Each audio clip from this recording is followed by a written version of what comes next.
युधिष्ठिर जुए में अपना सर्वस्व हार गए थे।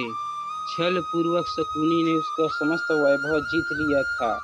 अपने भाई को, अपने को और रानी द्रौपदी को भी बारी बारी से युधिष्ठिर ने दांव पर रखा।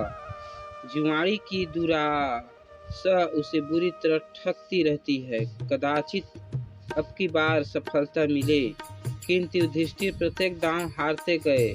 जब द्रौपदी को भी हार गए, तब दुर्योधन ने अपने छोटे भाई दुशासन के द्वारा द्रौपदी को उसी भरी सभा में पकड़ मंगवाया। दुरात्मा दुशासन पंचाली के केस पकड़कर घसीटता हुआ उन्हें सभा में ले आया। द्रौपदी रजस्वला थे और एक ही वस्त्र पहने थी। विपत्ति यहीं समाप्त नहीं हुई। दुर्योधन ने अपनी जांघ खोलकर दिखाते हुए कहा, दुशासन, इस कौरव की दासी को नंगा करके यहाँ बैठा दो।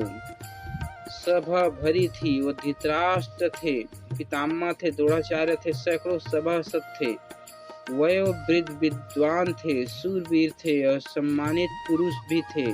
ऐसे लोगों के मध्य पांडव की वह महारानी, जिसके केस राजसूय के अभूत स्नान के समय सिंचित हुए थे, जो कुछ सप्ताह पूर्व चक्रवर्ती सम्राट के साथ सम्राज्ञी के रूप में समस्त नरेश द्वारा वंदित हुई थी, रजस्वला होने की स्थिति में केस पकड़कर घसीट लाई गई।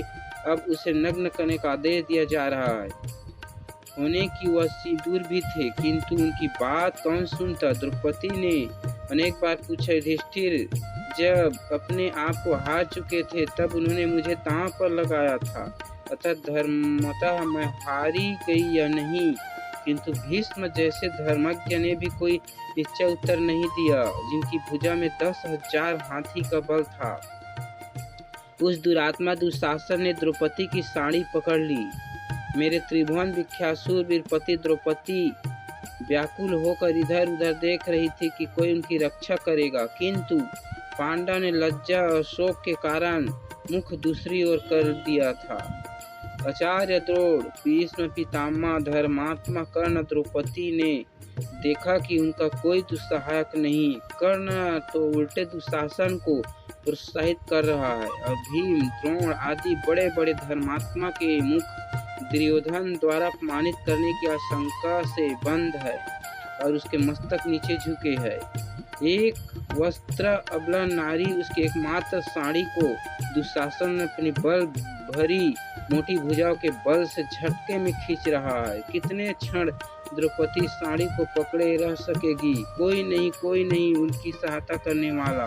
उसके नेत्रों में झड़ी लग गई। दोनों हाथ साड़ी छोड़कर ऊपर उठ गए। उसे भूल गए राजसभा, भूल गई साड़ी, भूल गए शरीर। वह कातर स्वर में पुकार उठी, श्री कृष्ण द्वारिकानाथ, देवदेव गोपी जनप्रिय जगन्नाथ, इन दुष्ट कौरवों के सागर में मैं डूब रही हूँ, दयामय मेरा उद्धार करो। द्रौपदी पुकारने लगी, पुकारती रही। उस आरती नाशन असहाय के सहायक करुणाकर को पता नहीं था कि क्या हुआ या हो रहा है। सभा में कोलाहल होने लगा। लोग आश्चर्यचकित रह गए। दुशासन पूरी शक्ति से द्रौपदी की साड़ी खींच रहा था। वह हाँफने लगा था, थक गई थी। 10 सहस्त्र हाथी का बल रखने वाली उनकी भुजा द्रौपदी की साड़ी में रंग बिरंगे वस्त्रों का अंबार निकलता जा रहा था। 10 हाथ की साड़ी पंचाली के शरीर में तनिक भी हट नहीं रही थी। वह तो अनंत हो चुकी थी। दयामय द्वारिकानाथ रजस्वला नारी के उस अपवित्र वस्त्र में ही पृष्ठ हो गए थे। आज उन्होंने वस्त्र अवतार धारण कर लिया था और अब उनके अनंता का और छोर कोई कैसे पा सकता था। विदुर, यह कोलाहल कैसा है? अंधे राजा धृतराष्ट्र ने घबराकर पूछा। महात्मा विदुर ने बताया, दुशासन द्रौपदी की साड़ी खींचते खींचते थक चुका है, वस्त्रों का ढेर लग गया है, आश्चर्यचकित सभासद का कोलाहल है। साथ ही आपकी यज्ञशाला में श्रृंगार घुस आए हैं और रो रहे हैं। दूसरे भी बहुत से प्रसन्न हो रहे हैं। द्रौपदी सर्वेश्वर श्री कृष्ण को पुकारने से तन्मय हो रही है। उन सर्व समर्थ ने अभी तो उनकी साड़ी बढ़ा दी है, किंतु यदि शीघ्र पंचाली को प्रसन्न नहीं करते तो श्री कृष्ण का महाचक्र कब प्रकट होकर एक क्षण में आपके पुत्रों को नष्ट कर देगा, यह कोई नहीं कह सकता।